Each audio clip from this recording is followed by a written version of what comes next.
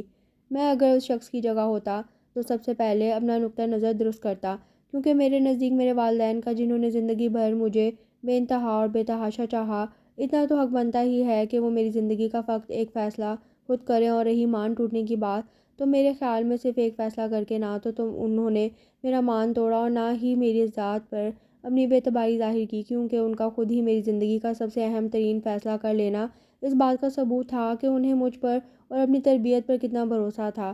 یہ ان کا میری ذات اور اپنے پیار پر مان اور اعتبار ہی تو تھا جس نے انہیں یہ یقین بخشا کہ وہ جو بھی فیصلہ کریں گے مجھے اس پر کوئی اعتراض نہیں ہوگا۔ تو بحیثیت اولاد کیا اب یہ میرا فرض نہیں بنا کہ میں اپنے ان والدین کی جنہوں نے بچپن سے لے کر اب تک میری ہر جائز ناجائز خواہش پوری کی، صرف ایک خواہش پوری کر کے انہیں اس بات کا احساس دلا دوں کہ ان کا یقین بیجا نہ تھا؟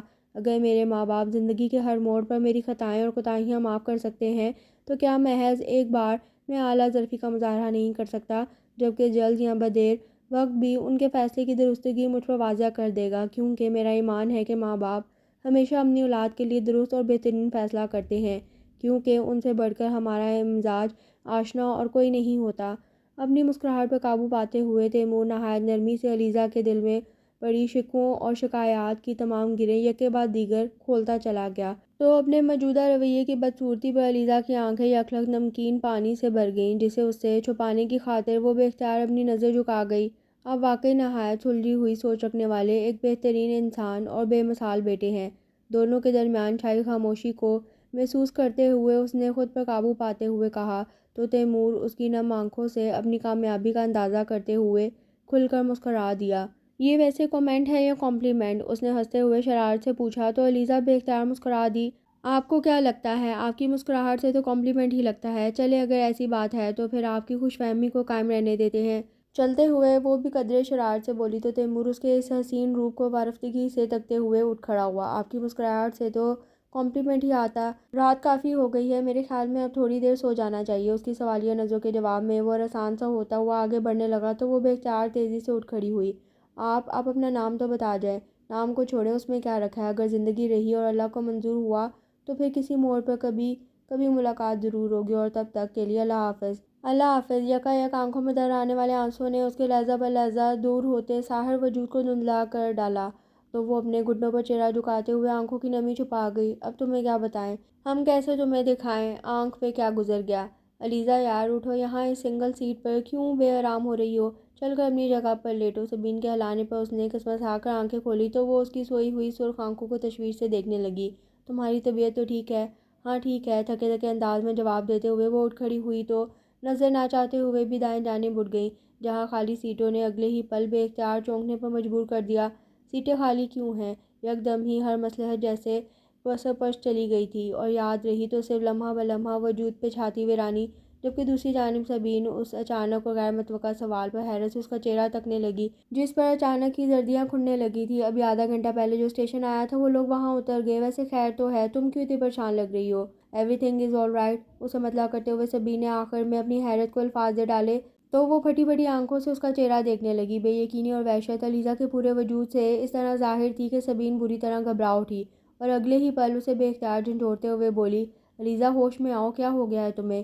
کچھ نہیں ہوا مجھے، تم پلیز پریشان مت ہو، میں بس تھوڑی دیر لیٹنا چاہتی ہوں۔ آر یو شور؟ پریشانی سے اس کا بغور جائزہ لیتے ہوئے سبین نے تصدیق چاہی تو وہ اس بات میں سر ہلاتے ہوئے نرمی سے اس کی گرفت سے اپنا بازو چھڑاتے ہوئے بے جان ہوتے وجود کو بمشکل گھسیٹتی اپنی جگہ پر جا کر ٹھہر سی گئی۔ میرے درد کی تجھے کیا خبر؟ تو میرے سفر کا شریک ہے، نہیں ہم سفر، میرے چارہ گر، میرے چارہ گر۔ میرے درد کی تجھے کیا خبر؟ تو میرے سفر کا شریک ہے، میرے چارہ گر، میرے چارہ گر، میرے ہاتھ سے تیرے ہاتھ تک۔ ایک طویل تھکا دینے والے سفر کے اختتام پر وہ چاروں سفید در و دیوار اور ہری ہری بیلوں میں لپٹے اس خوبصورت گھر کے آگے کھڑی تھیں، جس کی ایک ہی جھلک اس کے اندر تک سکون اور سرشاری بھر دیتی تھی، جسے دیکھ کر وہ ہمیشہ اپنے سفر کی ساری تھکن اور کوفت بھول جاتی تھی۔ مگر آج اس گھر پر نظر پڑتے ہی اس کی تھکن جیسے سوار ہو گئی تھی۔ اپنے کمرے میں پہنچنے تک وہ باقاعدہ ہامنے لگی تھی، یوں جیسے یہ سفر وہ پیدل طے کر کے آئی ہو اور وہ بھی برہنہ، اور اس سفر کی تھکن اب تاعمر تمہاری روح پر سوار رہنی ہے۔ گہرا سانس لیتے ہوئے اس نے آنکھوں میں آئی نمی کو اپنی پوروں پر اتارتے ہوئے آہستگی سے پلکیں موندیں۔ شام میں جب وہ سو کر اٹھی تو ایک نئی خبر اس کی منتظر تھی۔ محمود انکل کی فیملی نے تیمور کی شدید اصرار پر منگنی کی بجائے نکاح کی درخواست کی تھی، اور جسے عثمان صاحب نے کچھ دیر کی پس و پیش کے بعد قبول کر لیا تھا۔ مگر اس سے پہلے کہ وہ تینوں اس تک یہ اہم ترین خبر لے کے پہنچتی، ان تک علیزہ کی نکاح پر رضامندی کی خبر چھوٹی بچی سارہ کے ذریعے پہنچ گئی، جس پر پہلے پہل جی بھر کے حیران پریشان ہونے کے بعد انہوں نے اگلے ہی لمحے اس کے کمرے کا رخ کیا، اور وہاں آدھا پونا گھنٹہ اس کی کلاس لینے کے بعد وہ اب ہنسی خوشی لاؤنج میں دیگر کزنز کے ساتھ ڈھولک پیٹنے میں مصروف تھی۔ علیزہ کو بھی وہ سب چونکہ گھسیٹ گھساٹ کر وہیں لے آئی تھی، سو وہ نہ چاہتے ہوئے بھی ایک کونے میں خاموشی سے بیٹھی سارے تماشے کو خالی خالی نظروں سے دیکھ رہی تھی۔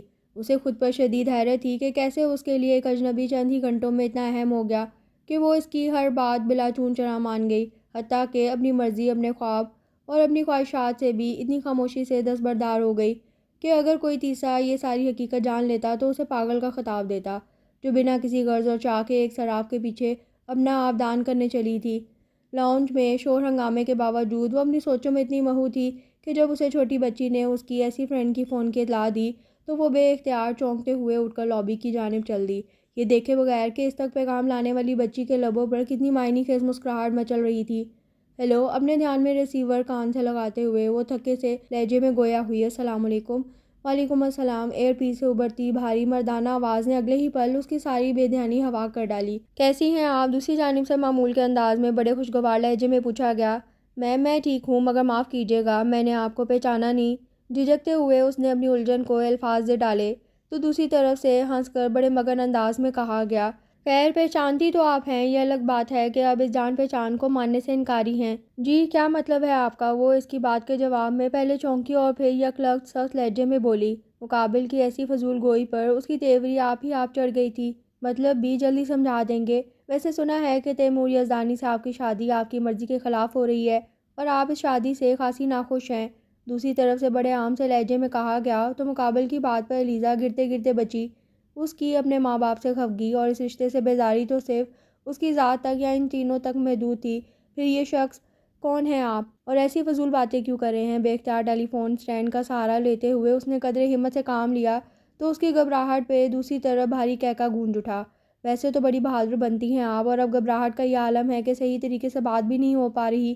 اور محترمہ، جہاں تک میری باتوں کا تعلق ہے تو وہ فضول تو قطعاً نہیں۔ یہ بات آپ بھی بخوبی جانتی ہیں اور میں بھی، اور شاید وہ اجنبی مسافر بھی۔ کون اجنبی مسافر؟ سفید پڑتے چہرے اور کپکپاتی ٹانگوں کے ساتھ وہ اس نئے انکشاف پر اگلے ہی لمحے زمین پر بیٹھتی چلی گئی۔ وہی اجنبی مسافر جو اب شاید آپ کے لیے اجنبی نہیں رہا۔ ہلکی سی ہنسی کے ساتھ جواب موصول ہوا تو الیزا کی ہمت جواب دے گئی، پلیز پلیز، آپ کون بول رہے ہیں اور کیسے یہ ساری باتیں جانتے ہیں؟ پلیز مجھے بتائیں، مجھ پہ رحم کرے۔ اگلے ہی پل وہ پھوٹ پھوٹ کر روتی تو دوسری طرف الیزا کے اتنے شدید رد عمل پر تیمور کے ہاتھ پاؤں پھول گئے۔ بیٹے اور بنو شرلاک ہومز کے جانشین، ادھر اگر کسی نے الیزا کو یوں زاروں قطار روتے ہوئے دیکھ لیا نا تو ساری مسٹری نکل جائے گی تمہاری۔ خود کو پھنکارتے ہوئے وہ بے اختیار تیزی سے بولا، ارے ارے الیزا پلیز رو مت، یہ میں ہوں تیمور، تیمور یزدانی۔ تیمور، مگر میں تو آپ سے پہلے کبھی نہیں ملی، پھر آپ یہ ساری باتیں کیسے جانتے ہیں؟ کچھ لمحوں کی خاموشی کے بعد دوسری طرف سے بھیگی بھیگی بے یقین آواز میں سوال کیا گیا تو وہ ایک بار پھر پٹری سے اترنے لگا۔ خیر اب یوں تو نہ کہو کہ تم مجھ سے پہلے کبھی نہیں ملی۔ دیکھیں پلیز، میں سچ کہہ رہی ہوں، آپ کو غلط فہمی ہوئی ہے، آپ سے ملنا تو دور کی بات میں نے تو آپ کو دیکھا تک نہیں ہے۔ بے چارگی اور بے بسی سے یقین دلانے کی پوری کوشش کی گئی تو تیمور نے مزید تنگ کرنے کا ارادہ ترک کر ڈالا۔ صحیح کہا محترمہ، اور اس بات کا تو میں نے فائدہ اٹھایا تھا۔ ذرا بتائیں تو صحیح کہ دوران سفر جب آپ بیٹھی تنہا ٹسوے بہا رہی تھیں تو بھلا وہ کون تھا جس نے آ کر آپ کے آنسو پہنچے تھے؟ کیا تو وہ آپ تھے؟ تیمور کے انکشاف پر الیزا کی آنکھیں بے یقینی اور حیرت کے باعث پھٹی سی رہ گئیں۔ مگر آپ کی آواز آہستہ یار، کان کے پردے پھاڑو گی کیا؟ اور رہی میری آواز تو لو اب سنو، مل رہی ہے نا اس سے جس کے کندھے پر سر رکھ کے آپ 1.5-2 گھنٹے اپنے گھر والوں کی برائیاں کرتی رہی تھیں؟ تیمور نے ماؤتھ پیس پر سے کپڑا ہٹاتے ہوئے شرارت سے پوچھا۔ توبہ استغفار، آپ کو مجھ پہ جھوٹا الزام لگاتے ہوئے تھوڑی تو شرم کرنی چاہیے۔ بھلا میں نے کس وقت آپ کے کندھے پر سر رکھا تھا؟ 10 میل تو دور بیٹھی ہوئی تھی آپ سے، اور میں کیوں ایک انجان بندے سے اپنے گھر والوں کی برائی کرتی؟ وہ تو بس میری فرینڈ کا ایک مسئلہ مجھے پریشان کر رہا تھا، سو آپ سے ڈسکس کر لیا اور آپ نہ جانے کیا سمجھ بیٹھے۔ تیمور کی بات پر اسے یکدم پتنگے لگ گئے تو وہ ساری بے یقینی، پریشانی اور شرمندگی بھول بھال کے اپنی جو میں لوٹ آئی، جو کہ دوسری طرف اس کے اتنے فراٹے سے جھوٹ بول کر اپنی پوزیشن کلیئر کرنے پر بے اختیار مسکرا دیا۔ عقل مند لڑکی، کندھے پر سر رکھ کر رونے کی تو میں نے مثال دی ہے، تو اتنی واحد مثال دینے کی کیا ضرورت تھی؟ چیخ کر جواب دیا گیا تو تیمور کا کہکا بے اختیار گونج اٹھا۔ اوکے یار، آئی ایم سوری، میں اپنے الفاظ واپس لیتا ہوں۔